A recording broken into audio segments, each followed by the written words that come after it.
Good morning and Merry Christmas Eve. So what kind of year was 2017 for Michigan and its top elected political leader? I traveled to Lansing a few days ago to get that assessment from Governor Rick Snyder as he winds down the third year of his last term in office. Education, taxes, Alabama, and yes, even cooking. These are just some of the topics we'll discuss this morning. It's Sunday, December the 24th. I'm Chuck Stokes and this is Spotlight on the Road. Governor, thank you for sitting down with us here today in your Capitol office and right before the holidays. Gorgeous tree, gorgeous setting, holiday time. Yeah, happy holidays, Chuck. It's always great to talk to you. Same to you and your family, and best of luck to your wife, who I know took a little fall there. No, thank you. All right.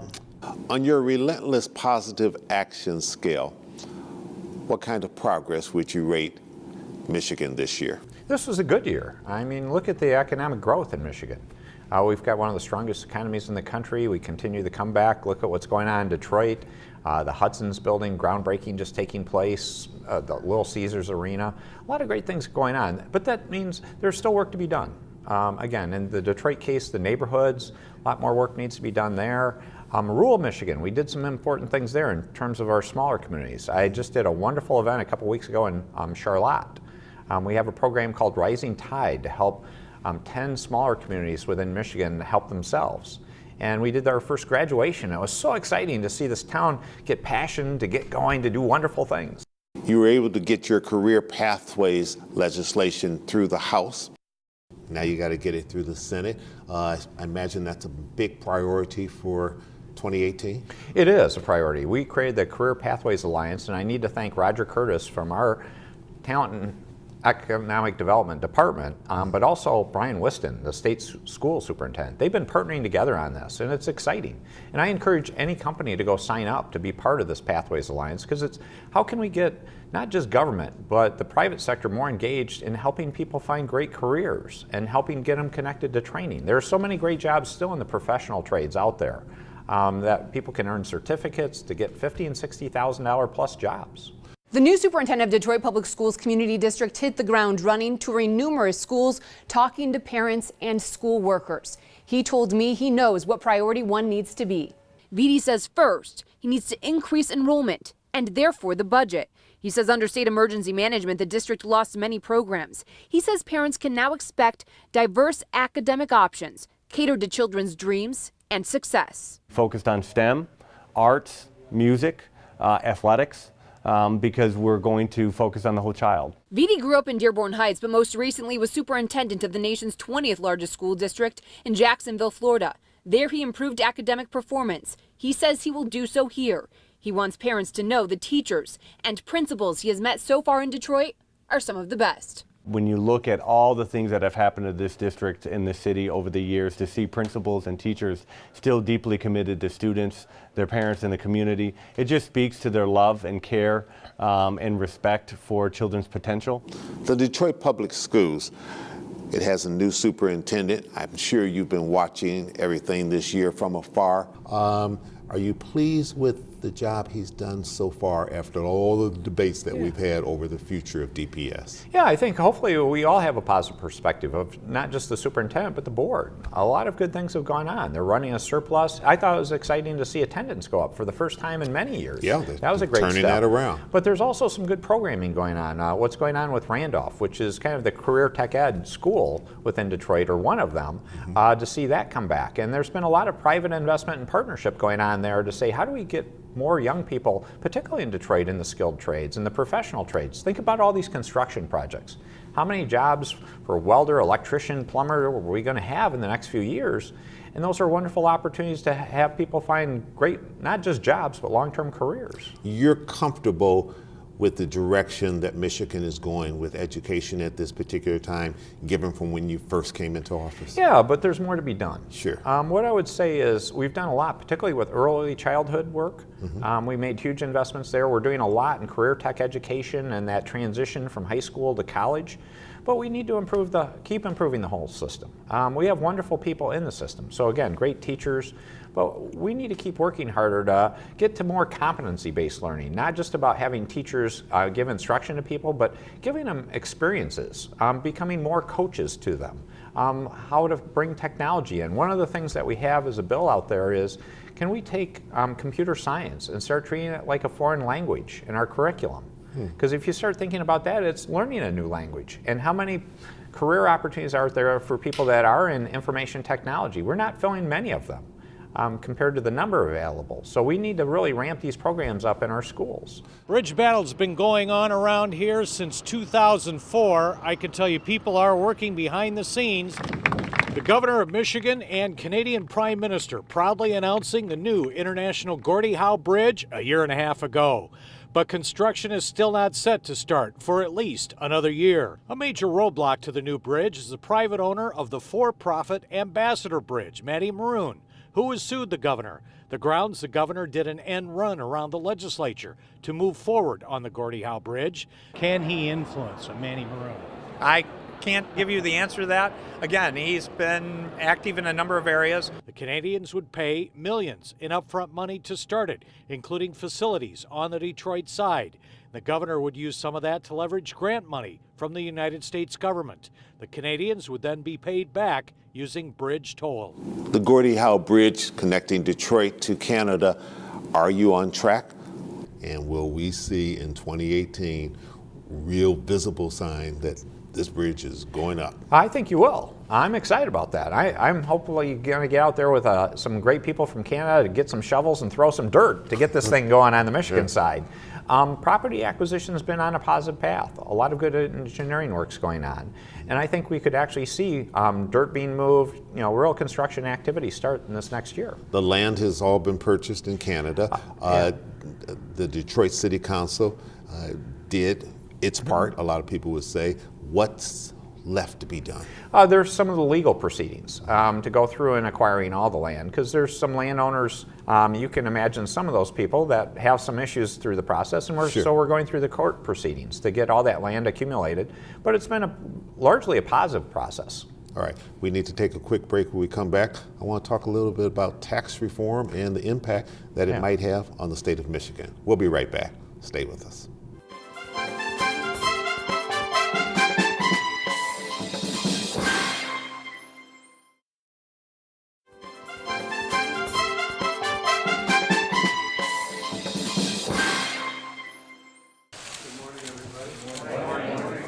The first order of business in President Trump's first work week is business. The regulations are going to be cut massively, and the taxes are going to be cut way down. President Trump is sounding optimistic Republicans will deliver on a tax plan by Christmas. I think we will get there. It'll be in a very short period of time.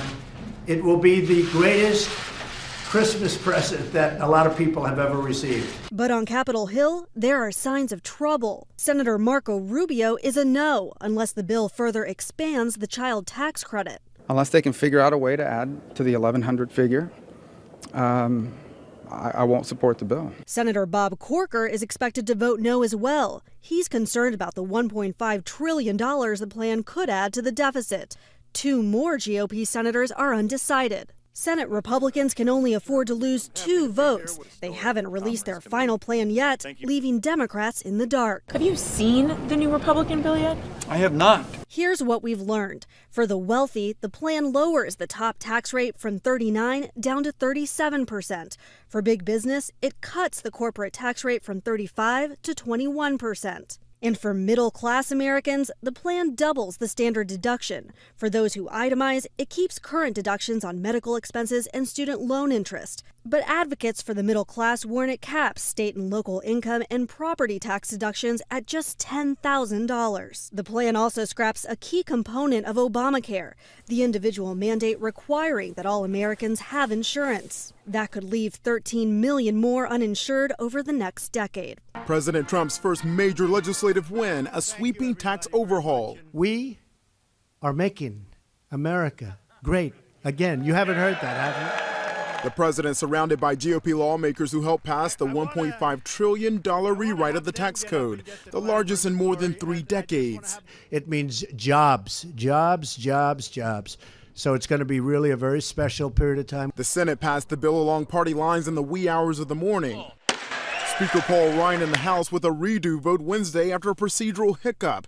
Republicans are promising tax cuts to help the middle class. Well, the message to the hard-working taxpayers of America is your tax relief is on its way. Democrats focus on the tax cuts for corporations and the rich. Tax breaks don't lead to job creation.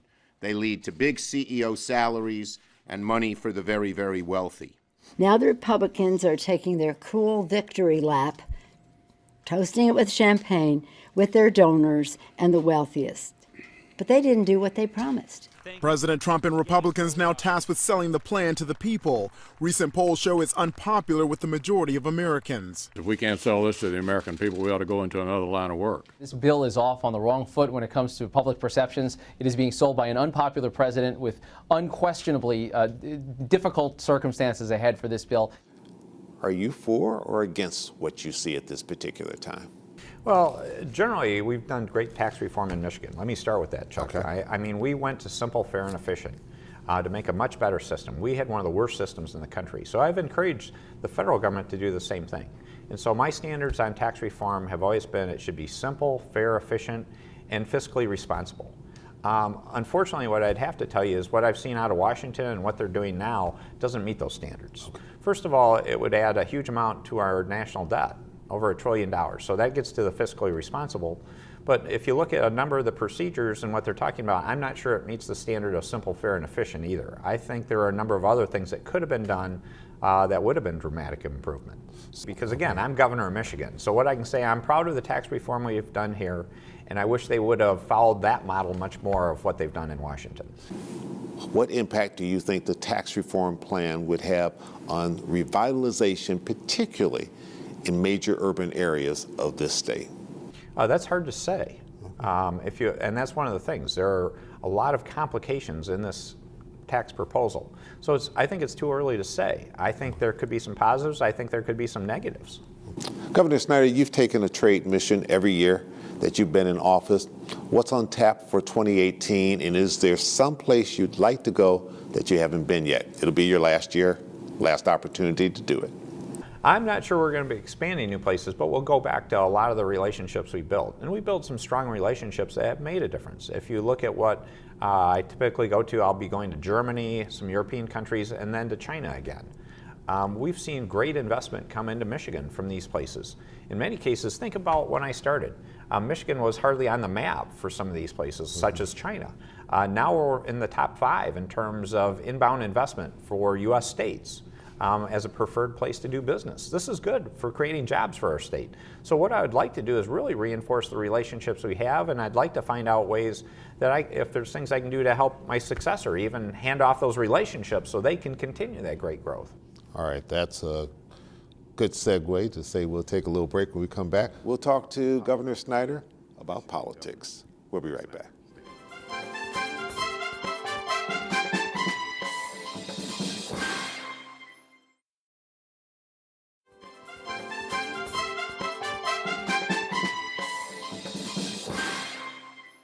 Michigan has come so far since the lost decade. We've seen job growth, 500,000 new private sector jobs. The unemployment rate has hit a 17-year low. We see incomes on the rise, population growing again, inbound migration of people with bachelor's degrees, now #1 in the Great Lakes states. And with this comes a new optimism about the future. What they deserve is accountability, and to have it be demonstrated that there's one system of justice. It doesn't matter who you are, whether you're a big shot or no shot at all. If laws are violated, then those who violated the law must be held accountable. 2018, we have a governor's race here. I presume, correct me if I'm wrong, that you'll be 100% behind Lieutenant Governor Brian Calley? Yeah, well, at this point, I'm not taking any formal position in any of the races, because again, I want to let the democratic process work. What I would say, though, is I'm really proud to say we've got the best lieutenant governor in the country. He's been my partner the last 7 years. He's done tremendous work in terms of tax reform to helping people in need in the state, and very active. And so I appreciate the great work he's done. But if he asks you to go out and campaign for him, will you do so, or will you suggest to him that, given the history of trying to go from lieutenant governor to governor in the state is very difficult, that perhaps it'd be better if you did? Yeah, well, a couple things. First on, he hasn't asked me, and again, I think it's premature to answer the question about being out on the campaign trail. But with respect to the experience of going from lieutenant governor to governor, he has not been a ceremonial lieutenant governor. He has been a critical part of our team. He's actively run projects, he's led projects that have made a difference in Michigan's outcome in terms of our great comeback, and we should be really proud of that. So he's got the experience base to, I believe, be an excellent governor for our state. Attorney General Bill Schuette, some would say, has been running for this job his entire life, or certainly his entire public service career. Do you smell a political bloodbath in the making for the GOP leading up to that primary? Well, again, I don't want to comment specifically on that. What I would say is I think you're going to see there's a real primary out there, and it's something to watch. And hopefully I encourage people to participate in the democratic process. That's important. I mean, think about my background. No one ever thought I would become governor when I first announced, and I was an underdog. I was so low in the polls, I called my early supporters the Margin of Error Club, because people used to come up and say, do you know, if you applied the margin of error, you'd be a negative number. You remember those days. I remember those so days very it well. shows by watching and then participating, you can make a difference. And look at how great our state is today. Alabama, we just watched one of the most contentious races in American history. At some point, we got to stop looking like idiots to the nation. Fake news would tell you that we don't care for Jews. I tell you all this because I've seen it all, so I just want to set the record straight while they're here. One of our attorneys is a Jew. Waiting all my life, and now I just don't know what the hell to say. For the first time in a quarter of a century, Deep Red Alabama is sending a Democrat to the Senate. We have been at crossroads in the past, and unfortunately, we have usually taken the wrong fork. Tonight, ladies and gentlemen, you took the right road. Doug Jones beats Republican Roy Moore, riding a wave of support from African American voters, young people, women, and even from the most unlikeliest of places, former lifelong Republicans. I feel like holding my party to a better standard. We have shown not just around the state of Alabama, but we have shown the country the way that we can be unified. The Republicans' lock on this Alabama Senate seat was upended just 34 days ago when allegations of sexual misconduct against Moore were made public, including accusations of sexual assault against 2 teenage girls when Moore was in his 30s. Moore denies the allegations and blames them for his loss. Part of the problem with this campaign is we've been painted in an unfavorable and unfaithful light. We've been put in a hole. President Trump tweets that the deck was stacked against Moore, and he knew the judge would have a hard time winning. But Moore has yet to concede. Got to do is wait on God and let this process play out. The candidate that President Trump backed did not win. It was a very close vote. Your thoughts? Well, I don't view that as a bellwether of the general electorate across the country. I mean, that particular candidate had huge issues. I mean, the whole issue of the sexual harassment claims and all those kind of issues. Again, that's not what we hope to see in our public servants. So hopefully we're going to have people that don't have that background running for office. We shouldn't encourage anyone that has that background to be in office. And let's work through getting good people to run for office and represent our state. Do you feel this is a sign, as some have suggested, that the GOP has lost its moral compass? Well, I think there are always questions that should be asked. What I would say is I think it's too early to make conclusive statements on many issues. Let's let the election process go through. One thing I'm proud to say when it comes to all this issue of sexual harassment and things, it's a topic that deserves much more attention. It's good it's getting visible now and we're addressing it. I'm really proud of the First Lady. She's made her cause, one of her key causes, eliminating campus sexual assault. She's been doing that for several years before this current round of issues came up.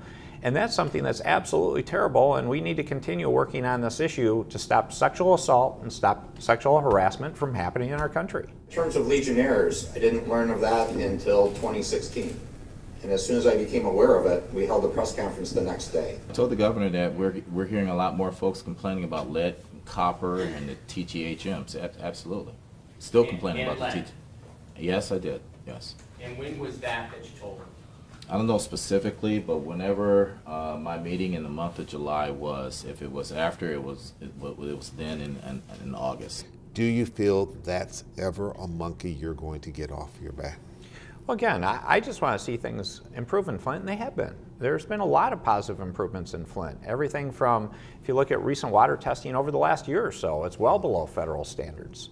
The lead pipe replacement program's been going on. Over 6,200 lead service lines have been replaced, but it's exciting things too, such as the Ferris wheel building opening, the new Capitol Theater. This is about helping people have better lives because they're getting better careers in Flint, and that's taking place. So everything from education to healthcare to all these fields we've continued to work on, and there's positive movement going on, and I hope people tell the positive story about Flint's comeback.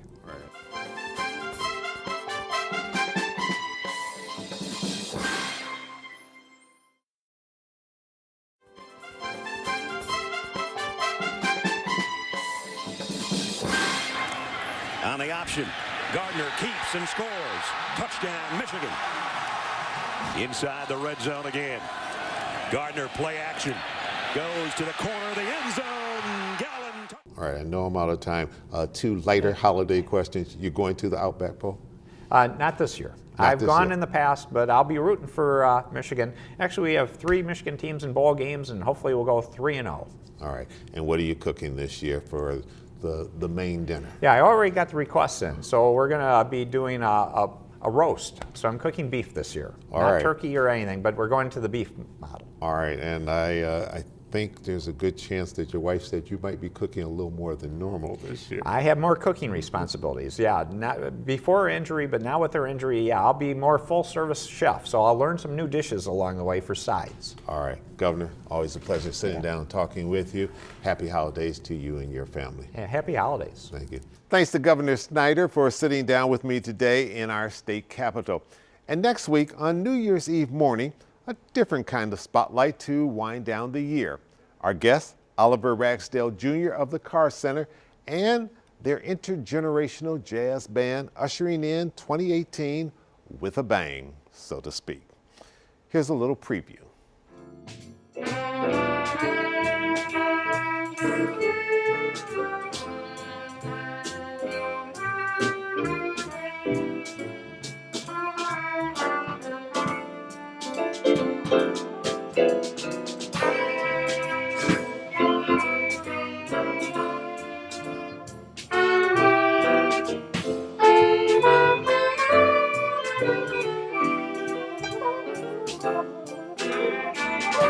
I'm Chuck Stokes. Merry Christmas to all.